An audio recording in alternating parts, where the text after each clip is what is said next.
Tyler really has to go to the bathroom right now, but Mhm. I'm thinking he can get through all 13 of these games before he has to change his underpants. Tyler, let's rock and roll, baby. I already have to change my underwear anyway, but here we go. All right. Miami is coming off the bye week as one of the most comfortable teams in the league as they look to capitalize on the collapse of FSU's season with a win over a competitive Louisville this week. They should be able to handle business in this game, but the 13.5 is just too much for a Louisville team that, in my opinion, is performing right on track with where they were expected to be at the beginning of this season. Using the transitive property with UVA and FSU, and Kev, if you want, I can show you the math later. Miami is only 1 point better than Louisville, so I'm going to trust that wacky math that doesn't make sense and trust Louisville to keep it close against a challenging away environment. LOL. Okay, now let's go on to the noon game slots that we have for this upcoming Saturday. We got LSU going into Vanderbilt. Vanderbilt is a favorite in that game by 2.5. We have another game where the weekly AP poll is going head to toe with the Vegas odds guys because they are not lining up. So this SEC middle of the pack matchup for these two ranked opponents who are both sporting respectable losses will come down to one thing, and that's if we get the Diego Pavia of every game other than Bama.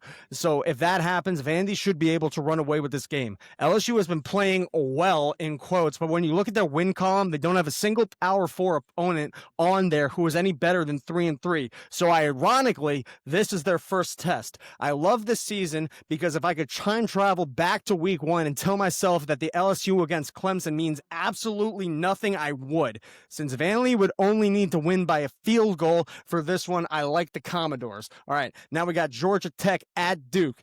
Did something happen over the last week? Is this a giant smelly trap game? Look, don't get me wrong. Duke has looked nice, but Georgia Tech is just playing better ball right now. I get that Duke had some stompings over Syracuse and Cal, but they also got dog walked by Illinois and beaten by Tulane. So give me Georgia Tech. And I know next week when everyone calls me a chump who fell for this trap, I will tell them I rode with my day one take and I never gave up on it. All right, next we got Washington at Michigan. I'm going to go out on a limb here and say that Michigan got kind of exposed last week against the Trojans. When you also factor in that they lost to an Oklahoma team who got dog walked by Texas, you start to wonder how much gumption do the Wolverines really have right now with all that coaching chaos.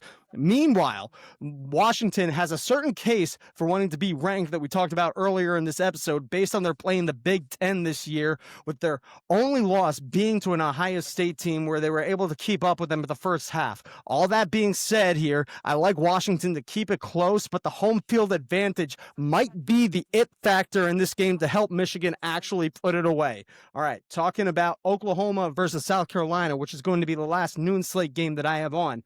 This one is just something in my gut telling me that Shane Beamer hasn't completely emptied the clip on this season of what kind of wild, goofy, wacky plays he can come up with. Lenore Sellers does have a skill that can be utilized. Let's not forget, he was in the Heisman contention at the beginning of the season. So if the crowd helps out, I think the Gamecocks could come into this game and give the Sooners and a clearly struggling John Mateer following last week a run for their money.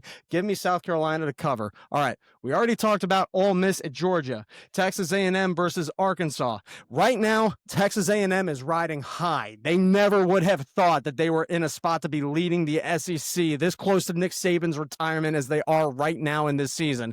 And look, Arkansas, they are coming off of they're playing a little bit better since they got rid of Petrino, but now they got the real test against A&M, and I don't foresee their play styling being able to keep up with Marcel Reed and a team that just seems to be firing on all cylinders.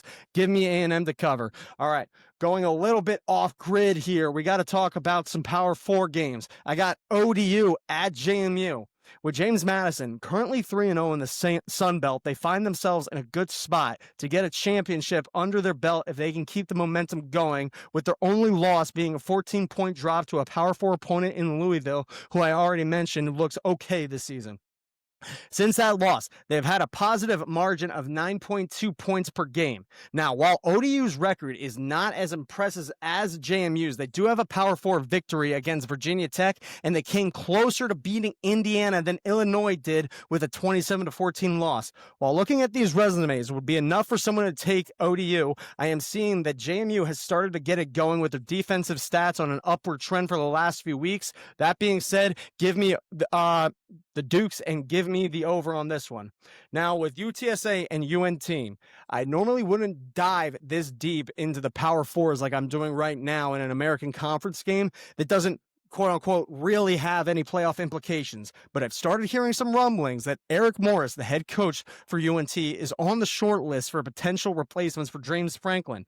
Google said that Morris has one of the best offensive minds in the country and has developed UNT into one of the top offenses in the American and the nation. That's a quote directly from Google when I looked him up. Also, he looks like a football guy through and through with that beautiful mustache. And since I am 1-0 when betting an absurd over on an American Conference game, I'm going to do the same thing here, and I'm going to take the over on 67.5. All right, we already talked about Tennessee at Alabama and South Carolina at Notre Dame and the Holy War, so that brings us to the end with UAB at Mizzou. Now, when you talk about how the college football landscape has changed over the last 2 years, this game seems like a microcosm of that.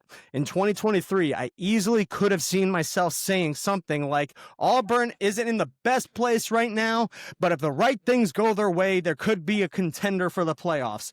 And I would also have said in 2023, it is so sad to watch Mizzou right now. They just look like they have given up. Fast forward to 2025, and you can flip-flop those statements with the respective teams, and now it makes just as much sense. Look, at the end of the day, Mizzou kept up with a very good-looking Bama to within 3 points last week, and that's their only loss on the season. And right now, with a 1.5-point differential between an Auburn team that is just limping because of, all the refereeing scandals, and they just look like they've given up both as a fan base and as a team, I like Mizzou to put this one away. But I talked to myself earlier when I was thinking about this that it's gambling brain time. Give me Auburn to cover, and that's going to be this weekend. Tyler, man, What happened? what a good job. I blacked You out. brought us in there. What? I actually have a headache right now. Goddamn. That was beautiful. For a week where we did not do our best research on the 4 main games, you Yeah.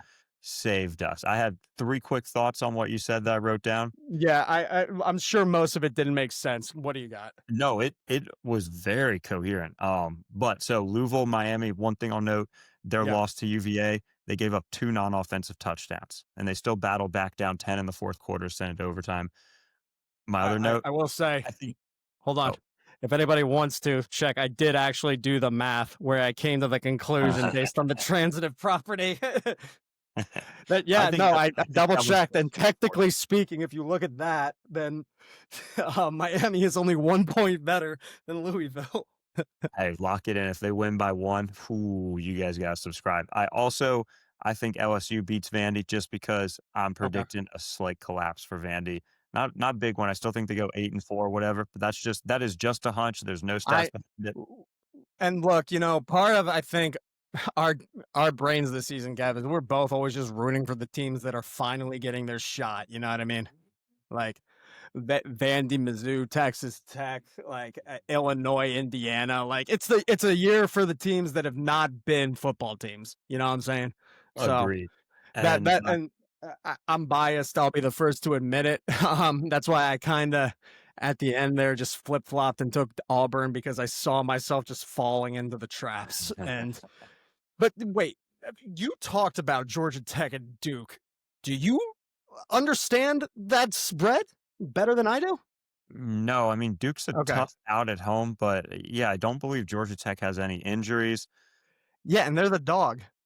The one thing I didn't check, does Duke just have Georgia Tech's number in years past? I didn't check that either. And look, I mean, it's just gameplay at a certain point. Like, well, yeah, but We'll be And back but with you again, in a because it week. smells Yeah. like a the smelly smell that smells smelly trap game, that I'm probably gonna come back as the biggest like chump next week when we have to talk about this. Because I know we didn't talk about the week 8 takes. We'll do that on the recap show. Kev, can we commit to that this Sunday? Recap show on Sunday. I have a flight from Arizona to DC at noon. I think I Nighttime. land at 9. Okay. TBD, maybe Monday. All right. However, my last point, you were dead right about your note on the mascot. It's between ODU and Oh, JMU. That's a right. Yeah. crazy match. That's a crazy Dude, mascot the matchup there. Monarchs versus the Dukes. How awesome is that? That's a good one. And That's a and, good and one. you know, I want to also end the episode by saying this, folks. We kind of gotten away from people like being able to comment whatever teams they want us to, cover. So please feel free to continue to do that for anybody who's still watching at this point, because we want to, cover these obscure teams. So please give us more. Yeah, and we will bring that note to the start of next week's video to the That's beginning right. so that yes, but All right. Tyler, man, thank you. You did a great job. This was We will be especially splitting this week up into 3 episodes for you guys to watch. recap, Peace. main. Like and subscribe. Bye.